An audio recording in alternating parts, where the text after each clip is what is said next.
Baspa supremo Mayawati ने अपने भतीजे आकाश आनंद को इस वक्त चुनावी जिम्मेदारियां सौंप रखी हैं। जहां 4 राज्यों में चुनाव होने उनकी जिम्मेदारी भी आकाश आनंद के कंधों पर है और लोकसभा चुनाव को लेकर भी तमाम रणनीति आकाश आनंद ही बना रही हैं।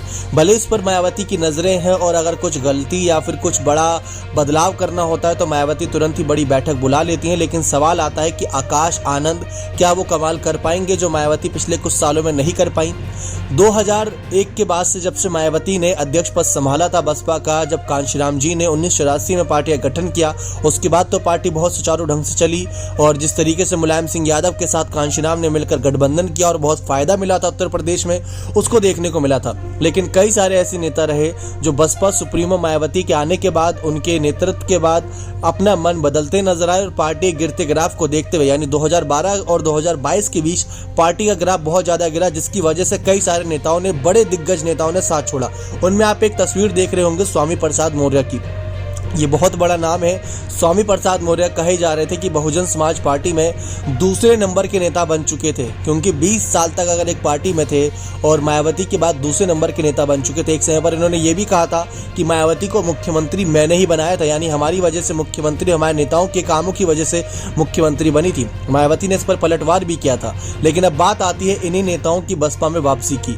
देखा जाए तो कांग्रेस आज के समय में कमजोर क्यों है, क्योंकि कांग्रेस से टूटकर कितने सारे दलों ने अपनी नई पार्टी बनाई है जो कांग्रेस को ही कमजोर करने पर तुली पड़ी है, या कांग्रेस का साथ पाकर कई सारी पार्टियों ने अपना अलग रुख अपनाया। तो उसी को ध्यान में रखा जाए तो ऐसे ही स्वामी प्रसाद मौर्य की बात भी आती है। स्वामी प्रसाद मौर्य ने समाजवादी पार्टी का दामन थामा, लेकिन जिस तरीके से बसपा से उन्होंने विदाई ली थी, भाजपा में शामिल हुए थे, फिर इसके बाद समाजवादी पार्टी में आए, लेकिन क्या दोबारा बसपा में आएंगे लोकसभा चुनाव से पहले, सवाल बहुत बड़ा है, क्योंकि बसपा उनको मान सम्मान बहुत देती थी। लेकिन ऐसे में आकाश आनंद की अब बात आती है, क्योंकि कोऑर्डिनेटर आकाश आनंद है और ऐसा नहीं है कि सिर्फ बात स्वामी प्रसाद मौर्य तक सीमित है। राजस्थान में बीएसपी के 6 विधायक थे, वो 6 के 6 विधायक कांग्रेस में शामिल हो गए।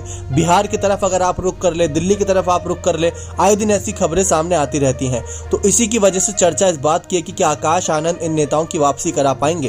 तो आकाश आनंद का इस मामले पर फैसला यह है कि जो नेता, जो हमारे साथी हमारा साथ छोड़ गए हैं, अब उन पर क्या ही विश्वास करें, क्योंकि जो कमजोर वक्त में साथ नहीं दिया वो हमारे अच्छे वक्त में हमारा साथी बनने के लायक नहीं है। लेकिन क्या आकाश आनंद बसपा का अच्छा वक्त ला पाएंगे, सवाल ये बहुत बड़ा है। लेकिन देखते हैं कि राजस्थान और जो तमाम राज्यों में विधानसभा चुनाव होने हैं वहाँ उनकी अग्नि परीक्षा है, उसके बाद पता चलेगा कि बसपा अब कितनी मजबूत हो पाई है आकाश आनंद की एंट्री से। लेकिन ये बात साफ है कि अब बसपा भी नहीं चाहती कि वो नेता वापसी करे।